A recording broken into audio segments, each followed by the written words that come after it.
Welcome to YogiViews, where my guest is yoga itself, through interviewing those who practice it, teach it, sell it, or simply love it. I am Antonio Saucis. As popular as yoga is these days, not everybody practices it. An increasing number of teachers and instructors offer their guidance at studios and gyms. Yet, some teachers are invested in bringing yoga to those in need and that are not necessarily part of the typical yoga student profile. My guest today is one of these gifted teachers. She is Jill Satterfield. Welcome, Jill. Thank you. Jill is the founder of Vajra Yoga and Meditation, a synthesis of yoga and Buddhism that combines meditation, yoga, visualization, and contemplation practices. She is also the founder and director of the School for Compassionate Action, Meditation, Yoga, and Education for communities in need and those who serve them. A nonprofit that trains teachers and works directly with specific populations by providing yoga therapy, meditation, and education to those suffering with chronic pain and illness, post-traumatic stress disorder, and addictions. Jill, our first question to you is, what was your first yoga experience? Well, it was actually disguised as dance. So I was going to art school in New York City, and as part of the studies that we were doing, we had to take something that involved some movement, probably because we were sitting still and just painting or doing something that was the studio hours were quite long. So I took a class that was called dance, and I absolutely loved it. And after the class, I went to the teacher and I said, "This is not like any other dance class I've ever taken. What actually is it?" And she said, "It's yoga." So this is, early, 1979. And yoga was a little bit hidden at that time still.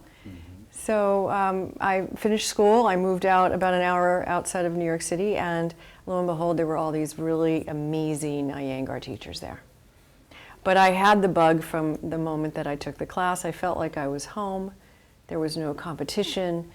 It just made absolute sense to me, like a language that I had known forever.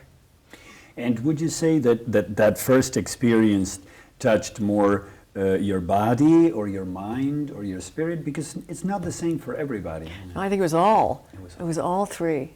All three. I had very deep experiences. It was actually rather ecstatic. And I felt very grounded. So even though it was ecstatic, I was grounded in my body. And it just made a lot of sense. So I sought it out after that. And then in your work now in the present moment, you also integrated with Buddhism. So how did Buddhism come to your life or into your life? Well, it was, my first real yoga teacher was extraordinary, and she had been trained in Iyengar and other traditions, so was very good with alignment and anatomy. And she was a Taoist. And so in her classes, there was a lot of alignment, a lot of structure, but also, as far as the philosophy would go, it was very Taoist. So she would be talking about Taoism and the 5 elements and everything that was involved in that philosophy and that way of life as we were doing the postures.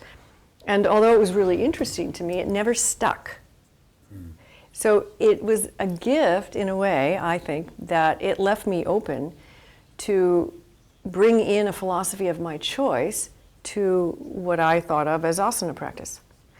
And so I actually was ill at the time, and I wanted to start to help myself in ways that weren't in the normal, let's say, allopathic routes. And so I started practicing yoga a little bit more with a different intention, and I started to meditate. And from the very first time I sat to meditate, the Buddhist philosophy just made a lot of sense. And especially one of the first things I heard one of the teachers say was that the Buddha said not to follow anything that he said unless you had experienced it for yourself. And I'm paraphrasing that. And I thought, wow, that's my guy. That's someone I can listen to. Because I've always been fiercely independent and gone my own way and taken the left when everybody told me to take a right. And that was just, yes. Nobody's telling me what to do or pre-prescribing anything. Now,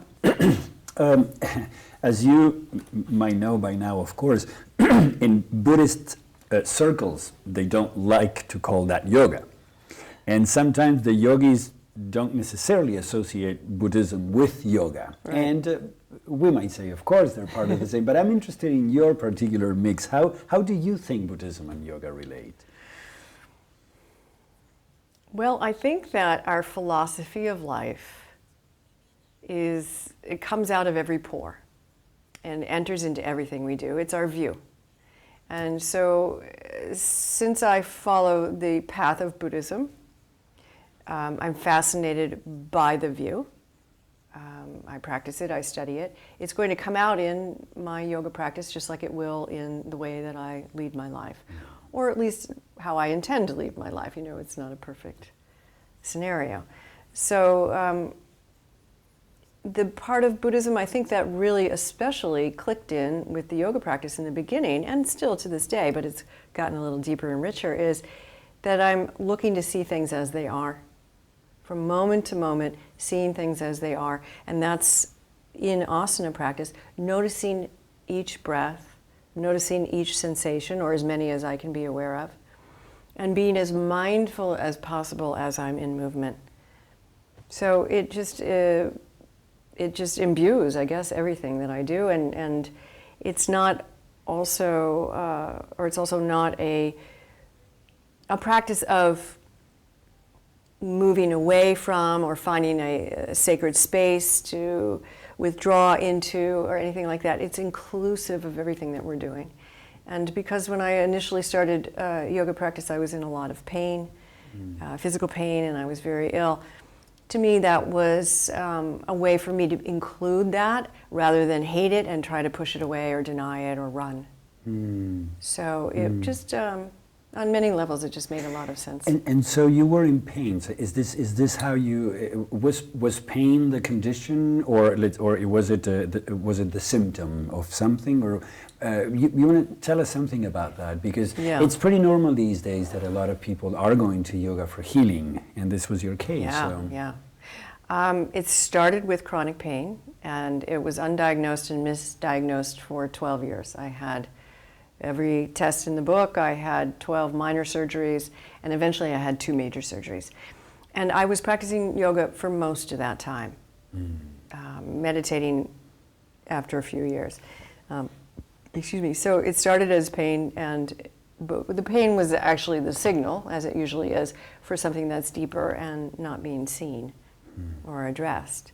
And so going from one doctor to the next, I was being told that the pain was all in my mind. And eventually I would say to them, well then, what do I do about my mind? Exactly. And you know, I got that kind of look. So I decided that if the pain was indeed in my mind, I needed to work with my mind. And then that's what interested me in meditation. Was that actually what made the pain go? No, it turned out to be an actual physical condition. So the second major surgery I had, finally after 13 years, I couldn't take it anymore, really. It had really worn me down, which is, you know, part of what happens with anyone who's in chronic pain. And so I convinced a surgeon to open me up. Of course, he said, great, you know, that's what he likes to do. He opened me up, he went up, he looked up a little higher than most people had looked because the pain was in the lower right side of my hip. And they found that part of my intestine had knotted and twisted and herniated my diaphragm and was living up by my heart. So it was an actual freaky, but an actual physical malaise. And so they stitched it back down and sewed me back up and said I'd be fine. And I wasn't. So I had no peristalsis, which is the muscular movement that moves things through the intestines, and was still in pain. There was a great deal of scar tissue by that time. I still wasn't functioning very well. So I really had to put my mind to, and you know, my intention on helping myself, because at that point, the doctors had done pretty much all that they could, and weren't sure what to advise or where to have me go from there. So that's when I really delved really deeply into asana, learning what each posture did for particular organs and glands and anything physiological, and started to study the mind, my mind, that was still experiencing the pain. And I started going on 5 or 6 10-day silent Vipassana retreats a year to really work with the pain itself, and also to try to help the pain and help my body. Even though you and I know what Vipassana retreats are, tell us what they are, because not everybody in the audience knows. Well, roughly, or not roughly, but loosely, it's translated as insight meditation. And it's one of the original practices that the Buddha taught. It's concentration, mindfulness, open awareness. There are different practices that fall underneath the umbrella of Vipassana. But basically, you're watching your mind, beginning to observe your mind, understand your mind, and work with your mind. And that also involves the path, the philosophical path that's included in the Buddha's teachings. So, having healed with yoga or through yoga or including yoga in your healing program, why do you think we fall ill in general? Such a great question. I think there's so many factors, there's so many causes and conditions. But what I've experienced is that even though I had a physical condition that needed to be rectified with surgery, I was able to work with my mind and my nervous system and re-establish peristalsis, rework the autonomic nervous system. Eventually I was out of pain. When, after I started working physically, I dealt with an emotional issue that was also part of what had been going on in there. And so I think that sometimes we can propel a physical malaise. I don't think always. I don't believe that everybody's responsible for every illness that they get. I think that's a little harsh. I was not responsible, I don't feel, for my intestine floating. But I do feel that if we are not mentally aware of our thoughts and emotionally aware of, or mentally or mindful of our emotions, then yes, it can lead us down the track of becoming ill. So you're basically saying that it is a matter of awareness, in a way. Yes, I think so, because if we're really aware of our body, which most of us aren't, I think a lot of us have become interested in yoga to become more aware of our body, to be in union with our body and our mind and our heart. But we're not that aware of the body as we go about our day. If it doesn't feel badly, we basically forget about it. But if we are really aware of our body more and more, and we've become intimate with it, then we can notice when it starts to just go off a little bit. That's the time to really pay attention and seek some sort of help. Maybe it's something that you've been eating that doesn't work for you. Maybe it's stress at your office that's beginning to give you heartburn or anxiety, or whatever, what have you. It could be a relationship that's causing depression. All these things, they start to show up in the body. They show up in the body first before they will in the mind.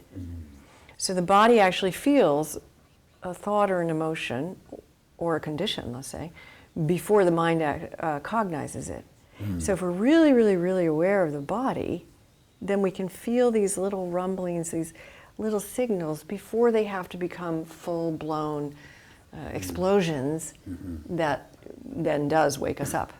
So I think awareness is important. In a way, illness is a way of waking up. That's what you're saying.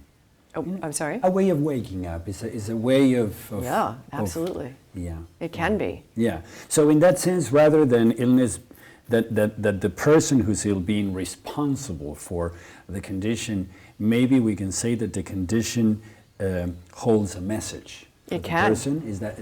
It can hold a message, sure. It can go either way. You know, we can become victimized by an illness or a condition, and very negative, and that's easy to do.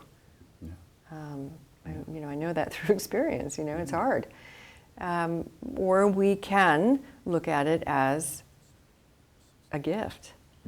But usually have to come out a little bit on the other side to start seeing it as a gift. It's hard to see it as a Not gift. when In it's the middle, no. yes, or right starting. It's quite now, tough. Even though in a moment we're going to go to the particular ways in which you apply yoga to your healing modality, in general terms, what do you think is the healing factor for yoga? What does yoga propose as healing? I think the union. I mean, it's bringing together the mind, the heart, and the body, so that they're all communicating. I mean, we don't want to think of ourselves as having these separate units, but I think there are separate, or not separate, but different essences, let's say. And a lot of times we cut ourselves off from really noticing the tones or the flavors of each essence. And yoga brings us together into one cohesive unit or whole. And so that we're becoming more intimate. What does our heart feel? What does it need? What does our body feel? What does it need? What does the mind know or not know? Or what does the mind need? You know, and so by paying attention to these parts of ourselves, I think we do then gather ourselves together as a whole.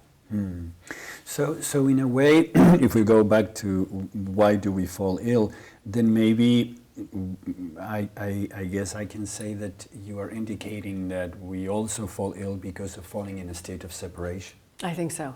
Yes. I think Therefore, so. yoga with the concept of union brings back healing. It can. It absolutely can. Do you call yourself a yoga therapist? I have. I've called myself all sorts of things. Most recently, a mind-body counselor. But yes, I mean, what I've been teaching is yoga therapy, because what fascinated me from the very beginning was how yoga and meditation, because I don't see them as separate anymore, but how they could address a condition, a human condition.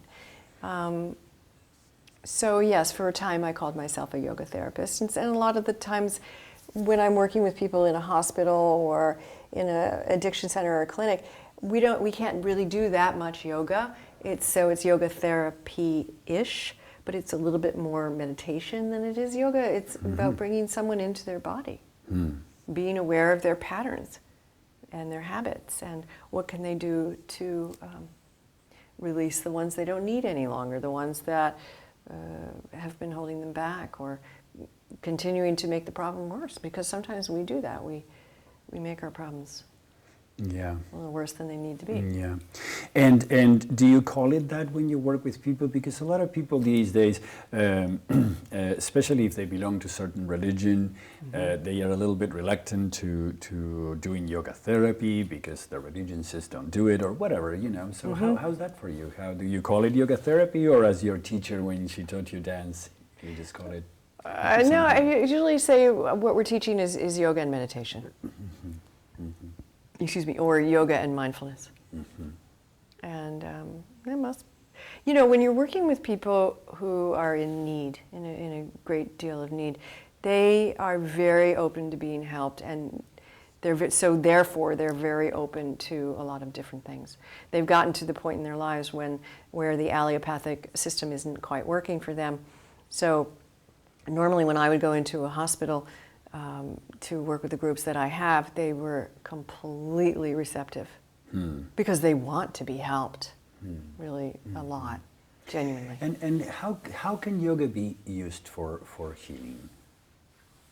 Well, I think by bringing us very deeply into our own body and understanding that body.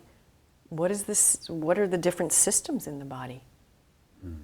Even noticing how we breathe, is huge. Most people, we don't really know these kinds of things. We don't pay attention to them. Yeah, we don't pay attention, yeah. One of the reasons why I'm asking you is because one of my mentors, Ananda Balayogi, had coined a term that I like very much, which is yogopathy, which is applying yoga with an allopathic model. Yes. So if you have a problem with your knee, you do 3 times this exercise, you're done. Right. Like if I'm giving you a pill. Uh-huh. So what do you think about that? Because in the modern world of yoga therapy, we have to be, I personally think we have to be careful with that. Very. Yeah. Very. I don't, it's an interesting question. I think that, well, part of the reason that I started the School for Compassionate Action is to train people to be careful. Mm-hmm. Because what I was seeing in New York at the time was that there wasn't enough education. So whether we call ourselves this or that, essentially that it kind of matters, especially in institutions, or if you want to put a plaque up on your wall. Mm-hmm. But what really matters is that you educate yourself, that you learn about a body, you learn anatomy, you learn physiology. And then I think also that you learn about the emotional ramifications that are involved in someone who might be ill or traumatized or addicted. Yeah. And so it's about working with what is, meeting the needs of the people that you're working with, and really doing your best to understand them. Yeah. Now, when you talk about the treatment of the mind and yoga, and you were saying earlier you call yourself a mind-body counselor, how do yoga and psychology relate? Do they? And if I think so. Well, I think they are like the best partners possible, because personally I feel that psychotherapy or therapy has a few more layers and levels that they can delve into, which is the body. So psychotherapy, when you're just doing talk therapy, personally I feel that might only go so far. Mm-hmm. Yeah. And if you're just doing yoga without dealing with your emotions or your mind, then maybe that can only go so far. And so I think that the melding of the two is really a beautiful and perfect scenario. And I think where we are now is we're in a very interesting time. I brought in psychologists and social workers to teach my training with me, because I felt that personally, and my students, we needed to really understand the psychological ramifications of people that we were working with. Mm-hmm. And so, and the psychologists, I ended up training a lot of psychologists, I still do, because they need to understand, well, what's it like to be in a body, and to also read a body. Mm-hmm. To be able to read the signals of somebody that's sitting in front of you. Mm-hmm. Very subtle signals, very subtle signs. Mm-hmm. How do we work with the body and bring someone out of their mind when they're in a crisis or when they're being triggered? Mm-hmm. But then, just getting a 200-hour yoga training might not be enough education to be working with someone that has been traumatized or who is addicted, and etc. Yeah, and this brings us to the difference between a yoga teacher and a yoga therapist. Mm-hmm. They're two different things. Definitely. Right? Now, do you also bring in the spirit? Oh yeah. And how are you received with that? Because we know that the body aspect of yoga, the asana, is tremendously popular. Mm-hmm. The breath and the mindful aspects are starting to kick in more and more, but the spiritual aspect is something that not everybody brings in. So right. Well, how do you do that? Well, by talking about the heart. Mm-hmm. Mm-hmm. Because if we talk about our heart, everybody can relate to having a heart and having emotions and needs and feelings. And I don't really feel any particular need to name it spirit or soul or, whatever names that we've put upon this sort of ineffable, unseen part of ourselves. Mm-hmm. I just call it the heart. Okay. And how do you think that the mental health field is receiving this? Well, I think quite well, but what I see that I find very interesting is that it's still being kept more up in the realm of the head. So there are people that, well, I think, we all sort of naturally enter into different doors. And a lot of mental health practitioners want to be in the body, and they might do some work in the body, but they don't live in it that much. No offense to anyone. So it's still a little bit theoretical as far as what I am seeing. But now the connection, probably the connection between the mind and the body is more accepted because of psychosomatic medicine, because of somatic psychotherapy that totally uses the body, both in the diagnosis and in the treatment of different mental conditions, and physical as well. But also that's a little bit of an issue when one brings in the spirit, because psychotherapists don't necessarily want to deal with that aspect or want to include that. So, well, again, it's how we approach it. So you can also enter into the spirit realm by teaching someone just about their breath. If you're really watching your breath and you're noticing where it is, you're noticing basically your mind, your consciousness, your awareness, your chi, your Tibetans call it lung, wind, your prana. So, I think if we move away from labeling or bringing in anything that might be offensive or scary to someone and just make it, fairly simple and clean, mind, heart, breath, body, then people make those associations and come up with their own ways of experiencing. I mean, they will just naturally experience it as they will. And then they can call it whatever they want. But I don't think it's up to us to really give these different aspects or experiences names. This concludes the first part of a two-part show where I'm interviewing Jill Satterfield. She is the founder of Vajra Yoga and Meditation, a synthesis of yoga and Buddhism that combines meditation, yoga, visualization, and contemplation practices. She is also the founder and director of the School for Compassionate Action, Meditation, Yoga, and Education for Communities in Need and Those Who Serve Them, which is a nonprofit organization that trains teachers and works directly with specific populations by providing yoga therapy, meditation, and education to those suffering with chronic pain and illness, post-traumatic stress disorder, and addictions. I hope you liked our show today, and if you care to let me know, shoot me an email at antonio@yogiviews.com. I look forward to seeing you the next time.